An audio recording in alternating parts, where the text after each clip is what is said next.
युद्धजन्य परिस्थितीमुळे सांगलीमध्ये गॅस सिलेंडरचा तुटवडा हा आता हळूहळू जाणवू लागलाच आहे। मात्र याचा मोठा फटका आता हॉटेल व्यावसायिकांना थेटपणे बसू लागला आहे।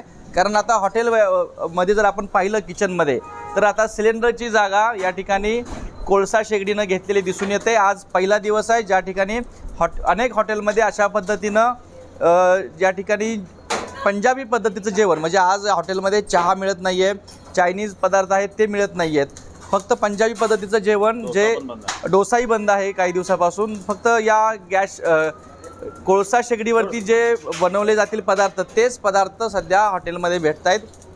मालक आहेत आपल्यासोबत हॉटेलमध्ये। गॅस साठाची काय परिस्थिती आहे तुमच्याकडे? गॅस तर साठा सगळा संपलेला आहे आणि पुरवठाही मिळत नाही आहे। त्यामुळं आता आम्ही निम्म्यापेक्षा कमी क्षमतेनं सध्या काम करतो आहे। डोसा, चहा, चायनीज ज्याला जास्त गॅसचं कन्झम्पशन होतं आहे तसले आयटम जवळजवळ पदार्थ सगळे बंद केलेले आहेत। आणि आता तुम्ही बघताच आहे आता याच्यावर आता ह्याची एफिशियन्सी म्हटलं तर ह्याला गॅसपेक्षा ह्याला चौपट वेळ तिप्पट वेळ लागतो।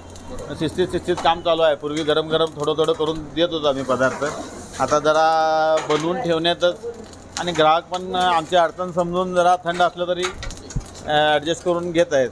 तर आपण पाहतोय या ठिकाणी कोळसा शेगडी या ठिकाणी वापरून जे पदार्थ या शेगडीवरती बनवणं शक्य आहे ते बनवणं आता सांगलीतील हॉटेलमध्ये सुरू झालेलं आहे। बहुतांश पदार्थ हे मेनू कार्डवरून गायब झालेले आहेत आणि जे पदार्थ ठराविकच प्रमाणामध्ये गॅस वापरला जातोय आणि अन्यथा सर्व जे पदार्थ आहेत जे कोळसा शेगडीवरती आता बनवायला सुरुवात झालेली आहे।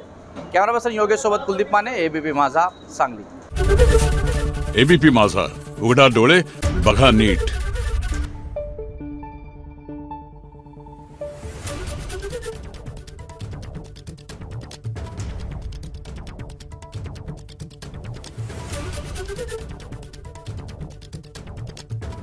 Thank you.